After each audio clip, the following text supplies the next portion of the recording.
오늘 우리에게 주시는 하나님 말씀 신약 성경 마가복음 7장 27절에서 28절까지 말씀입니다.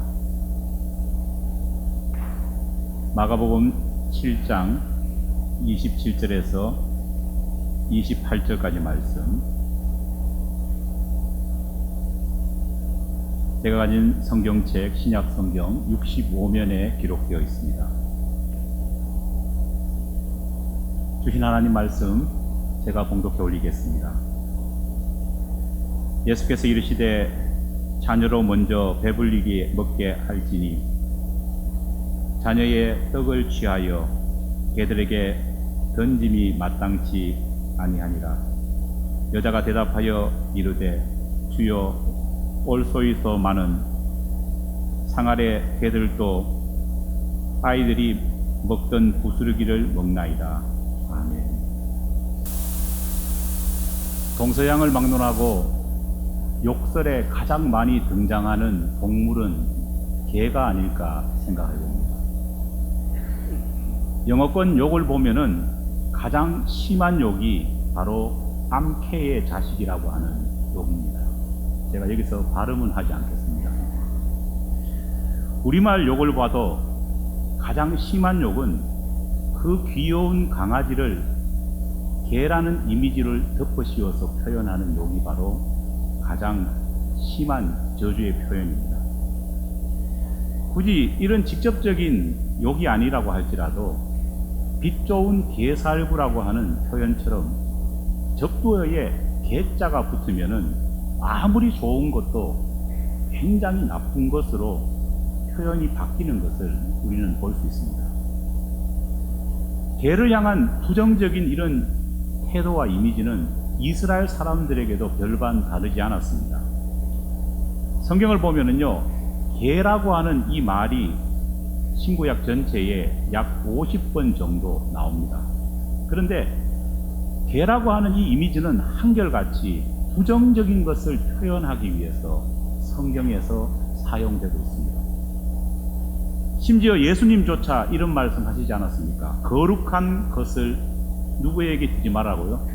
개에게 주지 마라. 이런 말씀을 하시면서 개는 더럽고 개는 우둔한 것이다.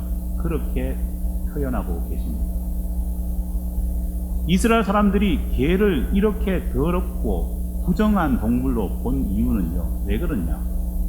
이스라엘 사람들이 생각해 보기에는 개는 이곳저곳 돌아다니면서 막 사는 겁니다. 그리고 하나님께서 엄격하게 금하신 죽은 짐승의 사체나 피를 어떻게 합니까? 그냥 막 먹고 살아갑니다. 그러다 보니까 그런 개를 보고 이스라엘 백성들이 거룩하다 그렇게 볼 수는 없는 것입니다. 그런데 구약 성경을 보면은 자기 스스로를 향해서 개처럼 더러운 존재라고 스스로 표현한 사람이 있습니다. 바로 사울 왕의 손자요, 다윗의 절친이었던 요나단의 아들이었던 무비보셋입니다. 다윗이 왕위에 오른 다음에 사랑하는 친구의 아들 무비보셋을 곁으로 부르습니다.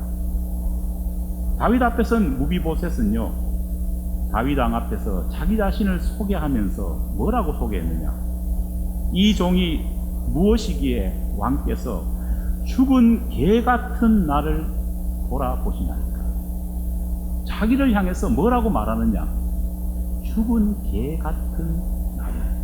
죽은 개 같다는 거예요. 여러분, 살아있는 개도 수치스럽지 않습니까? 그런데 하물며 죽은 개는 어떻겠습니까?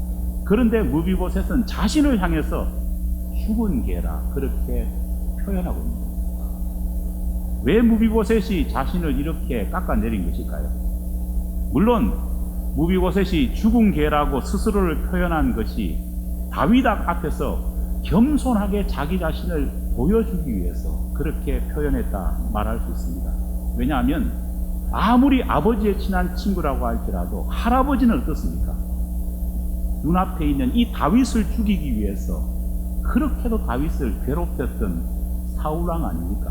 혹시라도 할아버지에 대해서 앙심을 품었다면 자기 자신을 해야 할지도 모르기 때문에 어떻게 보면은 새롭게 왕으로 등극한 이 다윗 왕 앞에서 무비보셋이 두려운 마음에서 왕이시여 저는 죽은 개 같은 존재입니다. 그렇게 말을 했을 수도 있습니다. 하지만 아버지 요나단을 생각한다면, 아버지와 다윗과의 관계를 생각한다면 이 말은 설득력이 떨어집니다. 무비보셋이 스스로를 향해서 죽은 개, 나는 개 같은 존재입니다, 그렇게 말했던 또 다른 이유가 분명히 있을 것입니다. 성경은 그 이유를 당시 무비보셋이 가졌던 몸 상태와 처지에 대해서 설명하면서 우리에게 힌트를 줍니다. 무비보셋은 심한 절름발이었습니다. 할아버지 사울과 아버지 요나단이 길보아산 전투에서 벌어진 블레셋과의 전투에서 한날 한시 목숨을 잃게 됩니다. 왕과 왕자가 목숨을 잃었다는 것을, 그것도 전쟁에서 져서 한날 한시에 똑같이 목숨을 잃었다는 소식이 왕궁에 전해지자 왕궁은 일대 난리가 납니다. 빨리 마지막 남은 왕세손이라도 구해야 된다는 심정 아래에서 무비보셋을 키우고 있던 유모는 무비보셋을 안고 도망치기 시작했습니다. 그런데 안타깝게도 그 과정에서 사고가 일어납니다. 너무 급하게 서두른 나머지 안고 가던 5살짜리 아이를 그만 땅에 패대기 치고 말았습니다. 어린 무비보셋은 심하게 다리를 다쳤습니다. 하지만 도망자 신세였기 때문에 제대로 된 치료를 받을 수가 없었습니다. 결국 치료받지 못한 그 다리로 살아가다 보니까 평생 양쪽 다리 모두를 제대로 사용할 수 없는 절름발이가 될 수밖에 없었습니다. 그렇게 장애를 안고 도망자 신세로 살아야 했던 이 무비보셋은요, 육체적으로도 정신적으로도 그리고 신앙적으로도 이 장애 앞에서 점점 소심해져 가기 시작했습니다. 바로 이 여러 가지 장애로 인해서 그가 가졌던 것이 뭐냐, 심각한 자존감의 상실을 그는 가졌습니다. 그 과정에서 무비보셋은 스스로를 나는 개같이 저주받은 존재입니다, 그렇게 생각하며 살았습니다. 무비보셋을 보면은 너무너무 가슴 아픕니다. 왜냐하면 그는 자기 스스로를 죽은 개 같은 존재라고 말했지만은 외적으로 본다면요, 그는 죽은 개 같은 존재가 결코 아니기 때문입니다. 그는 여전히 왕의 손자요, 왕자의 아들입니다. 그때 무비보셋의 자존감은 떨어질 대로 떨어져 있었지만은요, 모든 것을 잃어버렸다고, 그렇게 망가졌다고 생각하고 있었지만은 여전히 그에게는 왕가의 자손이라고 하는 신분이 있었고, 힘도 있었고, 능력도 있었고, 소유도 있었고, 하인들도 데리고 있었거든요. 그리고 이스라엘의 12지파 가운데에 10지파가 무비보셋을 리더로 인정하면서 후원하고 있었기 때문입니다. 하지만 그는 그러한 모습을 제대로 보지 못했습니다. 여러분, 어떻게 보면 우리는 무비보셋이 경험했던 것과 같은 똑같은 시대에 살아가고 있습니다. 많은 사람들이 자기 자신의 자존감에 대해서 어디에서 자존감을 찾으려고 하느냐, 외모나 신분이나 힘이나 능력이나 소유의 많고 적음이나 외적으로 보여지는 것을 통해서 자존감을 찾으려고 합니다. 그러다 보니까 내가 원래 가지고 있었던 이 자존감을 충족시키던 외형과 힘과 권세가 조금이라도 떨어지면 어떻습니까? 여지없이 자존감을 잃어버리고 비탄해하는 모습을 얼마나 많이 보는지 모릅니다. 평범한 우리가 보기에는 무비보셋도 우리보다 낫지 않습니까? 평범한 우리가 보기에는요, 뉴스에 등장하는 수많은 고위 관직자들 가운데에 자살하는 사람들의 모습을 보면은 우리보다는 훨씬 낫습니다. 그럼에도 불구하고 그들이 극단적인 선택을 하거나 약물 중독에 빠져서 인생을 자포자기하는 모습을 우리는 얼마나 많이 봅니까? 외적인 것에 자기 자신의 가치를 두니까 이런 일이 일어나는 겁니다. 사랑하는 여러분, 여러분은 어떤가요? 하지만 성경에는 무비보셋보다 더 비참한 상황, 더 처참한 환경에 내몰렸음에도 불구하고 전혀 다른 반응, 전혀 다른 마음을 품었던 사람이 기록되어 있습니다. 그 사람이 누구냐? 유명한 수로보니게 여인입니다. 무비보셋은 자기 스스로를 개라고 표현했지만은 수로보니게 여인은 다른 사람으로부터 개라고 하는 저주를 받았습니다. 더욱 비참한 것은 그에게 개라고 저주를 퍼부었던 사람이 누구였느냐? 누구였습니까? 예수님입니다. 믿을 사람이 없어서 어렵게 귀신 들린 자기 자신의 어린 딸을 마지막 순간에 유일하게 고쳐줄 수 있는 유일한 선택이라고 믿고 먼 거리를 걸어서 찾아왔던 예수님입니다. 어떻게 보면 여인에게는 예수님은 이제 마지막 남은 선택입니다. 정말 조심스럽게 망설이다가 예수님 앞에 딸을 고쳐달라고 그렇게 요청을 합니다. 그런데 그런 요청을 받으신 예수님은 이런 지하에 뭐라고 말합니까? 개 같은 너에게 거룩한 것을 내가 베풀 수 없다. 그렇게 말합니다. 여러분, 수로보니게 여인이 예수님으로부터 이 말씀을 들었을 때의 심정이 어땠을까요? 만약에 여러분이었다면, 저라면 그 심정이 어땠겠어요?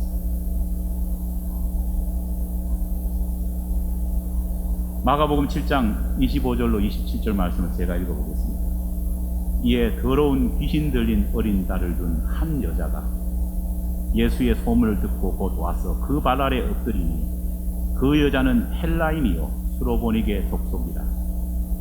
자기 딸에게서 귀신 쫓아내 주시기를 간구하거늘 예수께서 이르시되 자녀로 먼저 배불리 먹게 할지니 자녀의 떡을 취하여 개들에게 던지니 마땅치 아니하니라.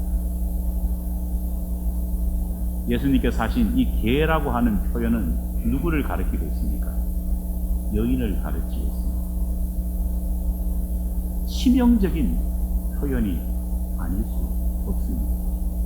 그래도 무비보셋은 스스로를 개라고 낮추었지만 이 여인은 정말 남으로부터, 아니 예수님으로부터 이런 말씀을 들었습니다.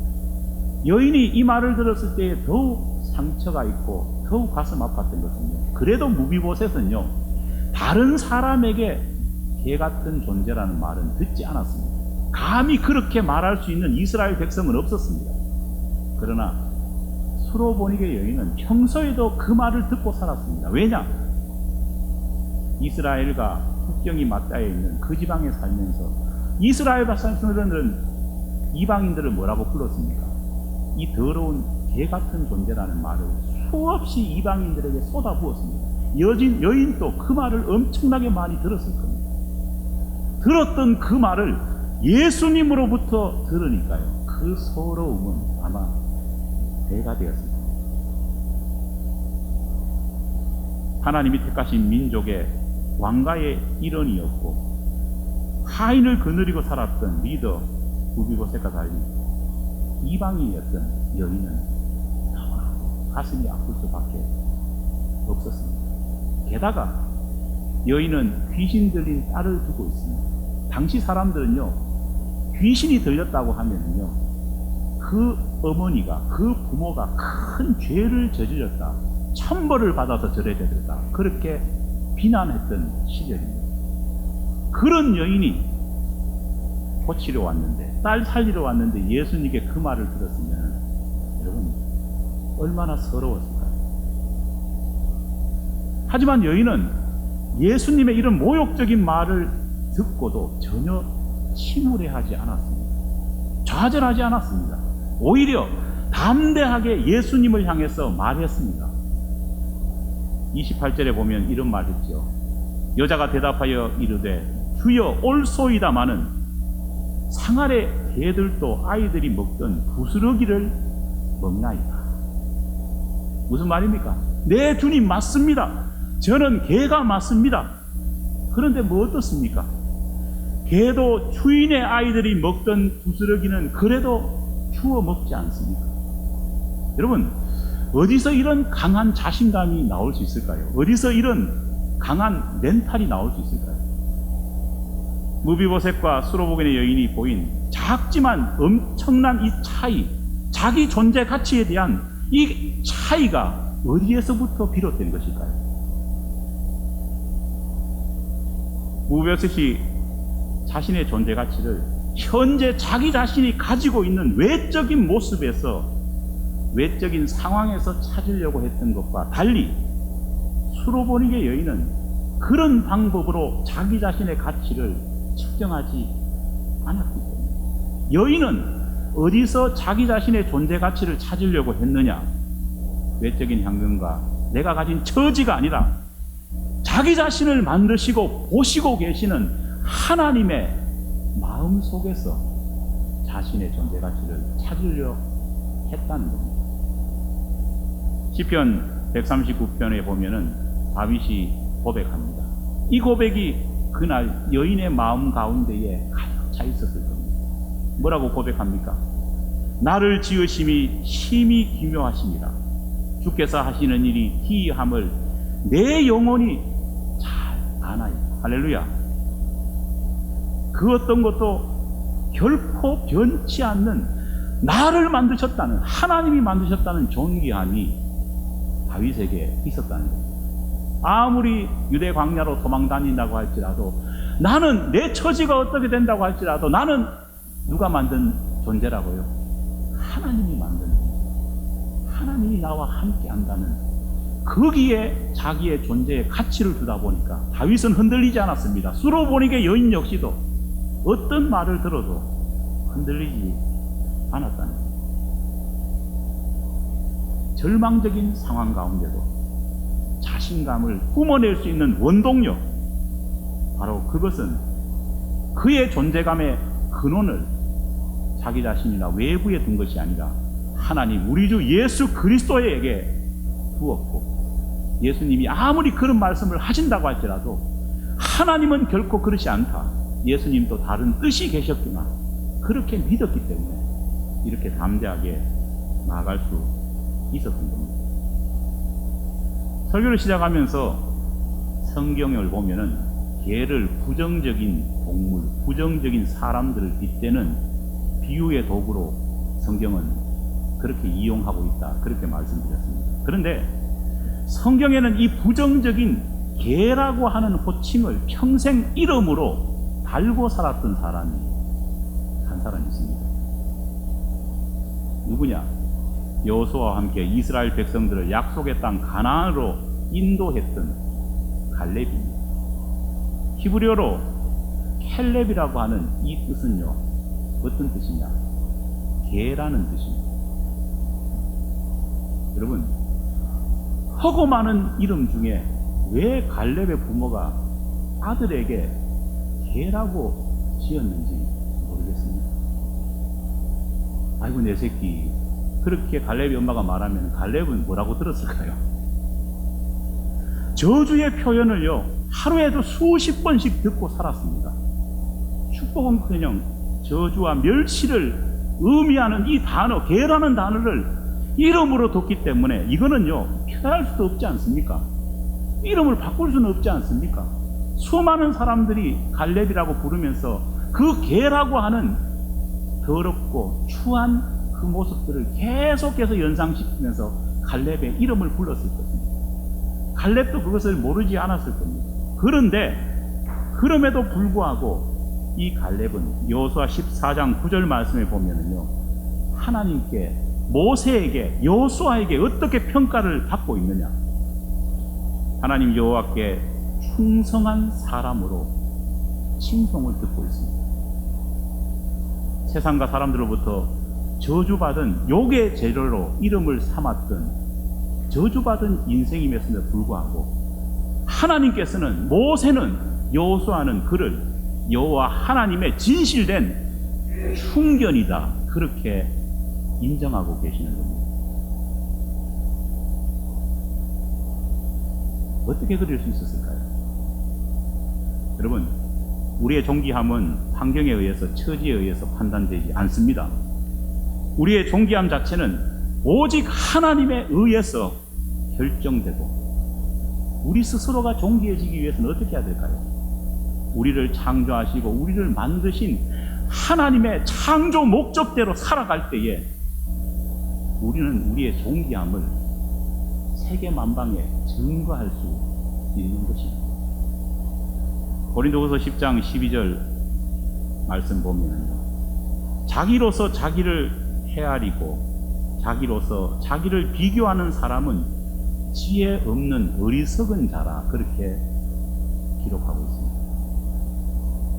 인간 스스로가 자기 스스로를 막 비교하고 옆에 있는 내하고 별로 다를 것 없는 그 인간하고 서로를 비교하면서 자기 스스로의 존재감을 찾으려고 하는 사람은요, 어떤 사람이라고요? 어리석은 사람이다 하나님께서는 말씀하십니다. 사랑하는 여러분, 무비보셋은 하나님으로부터 많은 복을 이미 받고 살아갔던 사람입니다. 그는 다른 사람들보다 더 노력하지 않았음에도 불구하고 왕족이라는 신분도 받았고 하인도 거느릴 만한 재력도 받았고 이스라엘 지파들은요 그를 이스라엘의 리더로 인정해 주었습니다. 하지만 무비보셋은 놀랍게도 하나님의 놀라운 이런 은혜를 받았음에도 불구하고 스스로를 뭐라고 말했습니까? 죽은 개 같은 존재라 그렇게 말을 했습니다. 왜 그랬을까? 무비보셋이 그를 창조하신 하나님과 영적으로 교통이 없었기 때문에, 연결되지 않았기 때문에, 하나님께 연결되지 않는 인생 가운데 살면서 스스로가 존귀해지려고 노력하다 보니까, 남과 비교하고 스스로를 비교하다 보니까요, 점점 스스로를 뭐라고 느낄까요? 개 같은 존재라 그렇게 느낄 수밖에 없는 것입니다. 스로보닉의 여인과 갈렙은 어떻습니까? 무비보셋과 비교하면요, 비교할 수 없을 만큼 가진 것도 없고 받은 것도 없고 누릴 것도 없는 불쌍한 인생이었습니다. 하지만 그들이 자신이 하나님 앞에서 창조된 인생이고 날마다의 생활 가운데에 하나님의 창조의 목적대로 살아가고 있다는 자신감이 있었기 때문에 스로보닉의 여인과 갈렙은 개 같은 인생이 아니라 정말 견생 역전하는 인생을 살 수 있었습니다. 여러분 잊지 맙시다. 비록 개 같다는 저주를 받은 삶의 굴레가 우리가 씌어서 산다고 할지라도 성경은 우리를 뭐라고 말하느냐? 우리를 하나님이 만드신 뭐라고요? 걸작품이다 그렇게 말씀하고 있습니다. 하나님을 믿고 하나님의 걸작품답게 내 인생이 비록 정말 저주받은 인생이고 힘든 인생이라고 할지라도 하나님을 믿고 하나님의 창조 목적대로 걸작품답게 살면은 갈렙처럼 우리는 어디로 갈까요? 약속의 땅 가나안으로 들어갈 수 있습니다. 하지만 그런 생각을 제대로 가지지 않고 살아가다 보면 여러분 모세가 어떻습니까? 하나님과 대면할 정도로 놀라운 능력을 가졌던 지도자 아닙니까? 하지만 그는 하나님의 걸작품대로 열심히 나름대로 노력하며 살았지만 인생의 어느 순간에 잘못해서 발을 헛디뎌서 하나님이 그를 창조하시고 그에게 주신 삶의 목적대로 살지 못한 그 하나 때문에 그는 어디를 못 들어갑니까? 약속의 땅 가나안을 들어가지 못하는 비참한 신세가 되고 맙니다. 저주받은 인생도 믿음 안에서는 믿는 바대로 삶을 역전할 수 있습니다. 하지만은 아무리 축복받고 오늘의 놀라운 능력을 가진 인생이라고 할지라도 하나님의 말씀대로 하나님의 목적대로 살지 못하면은요 모세처럼 비참한 인생이 될 수밖에 없습니다. 여러분, 저는 늘 여러분을 위해서 기도하면서 또 여러분을 향해서 소망이 있습니다. 그것은 늘 잘하지만 금요 예배 때 말씀드린 것처럼 우리 앞에 올무를 계속해서 만들어서 우리의 발을 부여잡고 빠뜨리고 하는 그 마귀의 유혹, 그 유혹에 여러분 넘어가지 마시기 바랍니다. 작은 올무에 빠져서 아름다운 귀한 것을 놓쳐버리고 작은 올무에 넘어져서 정말 하나님이 우리를 위해 준비하신 많은 것들을 잃어버리는 자가 되어서는 안 될 것입니다. 자신을 향한 하나님의 약속을 듣고 소중히 여기는 자에게는 하나님이 복을 주십니다.